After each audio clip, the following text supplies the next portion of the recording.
साथियों नमस्कार। समस्त भारतवर्ष के होमगार्ड जवान, नगर सैनिक जवान, गृह रक्षक जवान, गृह रक्षी वाहिनी जवान सभी को हाथ जोड़ कर प्रणाम। साथियों, ये आपका अपना चैनल RS दिया एक्स होमगार्ड में स्वागत है। मैं तो ये कहूँगा ज़्यादा से ज़्यादा लाइक करें, शेयर करें, कमेंट करें और सब्सक्राइब करें। आपका शीघ्र ही कोई ना कोई रिजल्ट निकलने वाला है।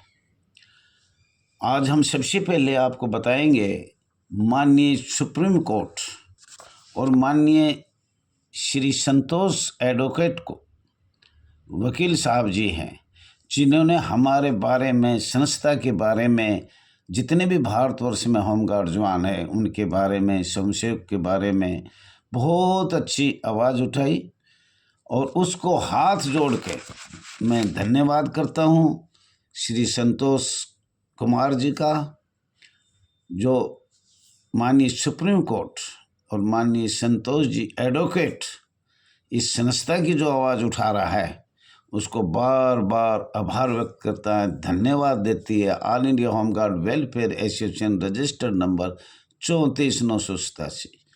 साथियों, अब ऐसा है, चारों तरफ से सरकार को घेरा जाएगा। माननीय सुप्रीम कोर्ट की तरफ से, माननीय धरना प्रदर्शन की तरफ से, माननीय मंत्रियों की तरफ से। तो ये आपको मैं बता रहा हूँ, अभी कुछ इसमें कुछ निकलने वाला है। अब चारों तरफ से अधिकारियों को भी घेरना है। प्रदेश भी अपना संगठन मजबूत बनाए, कैसा भी हो संगठन होना चाहिए, इसमें कुछ ज़रूरी नहीं है। पूरे प्रदेश में, ये मैं फिर एक बता रहा हूँ, संघर्ष की सही समझ, पूरे प्रदेश में ताकतवर संगठन और देश में लड़ाकू एकता के लिए जवान होने चाहिए और ये होगा। और साथियों, अभी रोड से, कोर्ट से, सुप्रीम कोर्ट से और मंत्रियों के पास भी जा रहे हैं लोग, और स्टेटों में भी अब अपने जिला कमांडेंट हो, हम माननीय होमगार्ड DG हो और कोई भी अधिकारी हो, उनके बारे में बहुत ज़्यादा एक संगठन मजबूत प्रत्येक प्रदेश में बनेगा। तो लेकिन साथियों, एक ध्यान रखना, कुछ ऐसे कमज़ोर आदमी हैं, उनकी सुनना नहीं है। भारत आज़ाद हुआ जब भी गिने चुने आदमी था, अगर पूरे भारत के होते तो अंग्रेज यहाँ घुसते नहीं। तो अपनी कमज़ोरी मत दिखाना, एकता का परिचय देना है और देते रहना है हमें। लेकिन कुछ लोग ऐसे हैं डरपोक, जो डर रहे हैं उनको छोड़ो। लेकिन 70% भी एकता बन गई तो आपकी जीत अवश्य है। और कुछ कमज़ोर आदमी होते हैं, अंग्रेज़ों के साथ भी लड़ाई हुई जब भी कमज़ोर थे, खून की नदियाँ बहाई, कईयों ने अपना जीवन न्यौछावर कर दिया। हो सकता है इसमें भी ऐसी ज़रूरत पड़े, कहीं आमरण अनशन की ज़रूरत पड़ सकती है। शांतिपूर्वक आराम से, हमने किसी से अपशब्द नहीं बोलना है, अनुशासन में रहना है। अनुशासन में जो भी कार्य हो वो अनुशासन में होना चाहिए। और मेरी तो छोटी बूढ़ा आदमी हूँ, कभी देखता नहीं, कभी सुनता नहीं, कभी कुछ जबान से निकल भी जाता है, शुद्ध हिंदी बोल भी नहीं पा रहा, तो मैं क्षमा चाहता हूँ। साथियों, बहुत बहुत आप सभी लोगों का बहुत धन्यवाद है। और आपको हम वकील साहब को, माननीय एडवोकेट सुप्रीम कोर्ट को ये कहना चाहते हैं, एक तो स्वयंसेवक शब्द जो है इस पे ध्यान जरूर दिया जाए। दूसरा, चार्टर जो माननीय गृह मंत्री अमित शाह जी को बोल रहा था, home guard charter, civil defence charter, उस पर थोड़ा सा ध्यान दिया जाए, आकर्षित किया जाए। और तीसरा है IPC 1860 का 45वां धारा 21 लोक सेवा, जो अंग्रेजों के समय लगा और भारत के समय भी लगाया गया। तो मैं ये कह रहा हूँ, इन बातों पे ध्यान बिल्कुल, एडवोकेट साहब हाथ जोड़ के मैं कह रहा हूँ, इन बातों पे ध्यान दिया जाए। और साथियों, मैं तो आज एक बात और भी कहना चाह रहा हूँ। असल में हमने इतनी कोशिश करी, इतनी सालों से, ये नहीं पता गृह रक्षक का, होमगार्ड का जन्म कब हुआ था, उसका राजपत्र नोटिफिकेशन हमने आज तक प्राप्त नहीं हुआ है। साथियों, इस बात पे भी ध्यान दो, अगर किसी के पास हाथ जोड़कर बताता हूँ, सभी सुन रहे हैं शायद, मुझे तो अब लग रहा है पूरे भारत में ये ऑडियो, ये चैनल RSDX होमगार्ड का सुन रहे हैं। तो ये किसी के पास प्रमाण हो, अगर भारत में गृह रक्षक या होमगार्ड का जन्म, नगर सैनिक छोड़ देना, नगर सैनिक का है हमारे पास, इनका जन्म भारत में कब हुआ या अंग्रेजों के समय हुआ, उसका राजपत्र या नोटिफिकेशन अहम जरूरी है। अस्थाई नहीं माना जाएगा, कोई भी अस्थाई मानेगा तो नहीं माना जाएगा, स्थाई चाहिए, चाहे अंग्रेजों ने बनाया चाहे भारत ने बनाया, लॉर्ड माउंटबेटन ने बनाया। लॉर्ड माउंटबेटन ने तो 1949 में नगर सेना का जो परेड ली थी वो आपको बताएंगे और बता रहे हैं। तो साथियों, ये बड़ी आज खुशी की बात है सब, और आपसे तो मैं यही कहता रहूँगा, आप बहुत चारों तरफ से, फिर मैं कहता हूँ सुप्रीम कोर्ट एडवोकेट ऐसा होना चाहिए जैसा हमारे वीडियो में आ रहा है। जो श्री संतोष कुमार जी एडवोकेट है, सुप्रीम कोर्ट में है, 24 साल से प्रैक्टिस कर रहा है, बहुत खुशी की बात है। और चाहें तो इसके मोबाइल नंबर भी हमें लेने चाहिए और इसका धन्यवाद किया जाए। ये बहुत बहुत आभार व्यक्त करती है all India home guard welfare association. तो ये आपको बताया कि भाई होमगार्ड गृह रक्षक बल का जन्म किस सन में हुआ था, अंग्रेजों के समय हुआ या आज़ाद होने के बाद हुआ। और साथियों, एक बात और भी कहना चाह रहा हूँ मैं, अस्थाई सरकार, अंतरिम सरकार किस तारीख को बनाया गया था? शायद 2 सितंबर 1946 में बनाया गया था। और पहली शपथ किसी दिलाई थी? जहाँ तक मेरे विचार, लॉर्ड माउंटबेटन ने। होमगार्ड अधिनियम पहले बन चुका 23 अप्रैल 1946 में, तो वो क्या लॉर्ड माउंटबेटन ब्रिटिश सरकार को बनाया था शपथ से पहले, या अस्थाई सरकार उस टाइम चुनी गई थी? उसकी डेट 2 सितंबर 1946 है। और भारत के संविधान बनाने की कमेटी पहली बार 6 दिसंबर, प्रथम जो चुनाव हुए थे 6 दिसंबर 1946 में हुए थे, ये भी ध्यान रखना है। और साथियों, एक और बात, हमारे जवानों को ये नहीं पता, बॉम्बे होमगार्ड एक्ट 1947 क्या है, इसके बारे में हम खोल के बताएंगे। थोड़ा टाइम लगेगा, अभी इस जनवरी में तो नहीं, पर फरवरी में हम बताएंगे बॉम्बे होमगार्ड 1947 क्या है।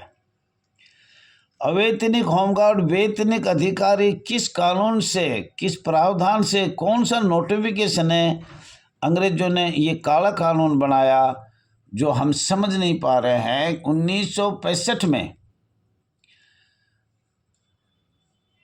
इस संस्था के में परमानेंट, मतलब वेतनिक और अवैतनिक बनाए गए, ये हमने मिला है। और उसके बारे में भी हम बताएंगे अगवे अवैतनिक वेतनिक किस कारण से बनाए गए और हमें क्यों नहीं ABCD तृतीया भी हमें दिया था किसी राज्य सरकार ने, वो केंद्र सरकार को बंद कर दिया। पेंसिल भी हमें दिया था, वो 1963 में बंद कर दिया। तो ये सब बात धीमे धीमे आपको सब प्रमाण सहित बताया जाएगा, इनका नंबर भी दिया जाएगा, लेटर नंबर भी दिया जाएगा। अंग्रेजों का काला कानून कौन सा है, इस पे भी आपको थोड़ा सा ध्यान करना पड़ेगा। काला कानून क्या है? नगर सैनिक का जन्म तो हमें पता ही है, कानून माननीय सुप्रीम कोर्ट नहीं बनाता, अपनी तरफ से आदेश सरकार को संशोधन करने के लिए जरूर आदेश दिया जाएगा, परंतु कानून तो बनाएगा तो पार्लियामेंट ही बनाएगा। लेकिन हमारा संघर्ष है, हमने माननीय सर्वोच्च न्यायालय को, माननीय संतोष जी ने आवाज़ उठाई, तो उसमें जो आवाज़ उठाया है वो बहुत सही है। अब बंधुआ मजदूर बना रखे हैं, बोलने का टाइम नहीं है, सब कुछ हमारा एक किस्म से हम तो ऐसे कर दिए, बिल्कुल बोलने से असमर्थ। हमारे दुख की गाथा कौन सुनेगा? तो सुप्रीम कोर्ट तक माननीय सुप्रीम कोर्ट तक आवाज़ हमारे एडवोकेट श्री संतोष जी को पहुंचाई। इससे हम बहुत बहुत आभार व्यक्त करते हैं। ये तो हमें पता है इसमें संशोधन तो करेगी केंद्र सरकार, लेकिन लिखे तो सही कौन करेगा, इसका मालिक कौन है? माननीय सुप्रीम कोर्ट मालिक है या संसद मालिक है या महामहिम राष्ट्रपति मालिक है? इसका मालिक कौन है जो इस पर संशोधन किया जाएगा? साथियों, ये बहुत ज़रूरी है कि हमें रोड से, कोर्ट से, मंत्रियों से, और हमारा संगठन मजबूत होगा तो हमारी ज़रूर जो से कोई कहीं ना कहीं कोई ना कोई ज़रूर हमारी दुख की गाथा सुना जाएगा। हमें बहुत ही अच्छा लगा कि चारों तरफ से ये हुआ। साथियों, कुछ चैनल भी अब आवाज़ उठाने लग गए हैं, उनका नहीं, माननीय सुप्रीम कोर्ट में संतोष जी सामने बोल रहा है, उनकी सुननी चाहिए। जिला कमांडेंट गैर सरकारी संगठन प्रत्येक जिला में मुक्त किया गया है। जिला कमांडेंट गैर सरकारी संगठन प्रत्येक जिला में नियुक्ति किया गया है, जिसका प्रधान सचिव जिला कमांडेंट होगा और कुछ सदस्य होगा। सॉरी, मैं ये जो कहना चाह रहा था वो भूल गया। प्रत्येक जिला में भारतवर्ष में एक गैर सरकारी संगठन होता है जो साइन होते हैं कि भाई ये सब बात मान्य किया, तो उसमें जिला कमांडेंट क्या करता है आपको पता नहीं।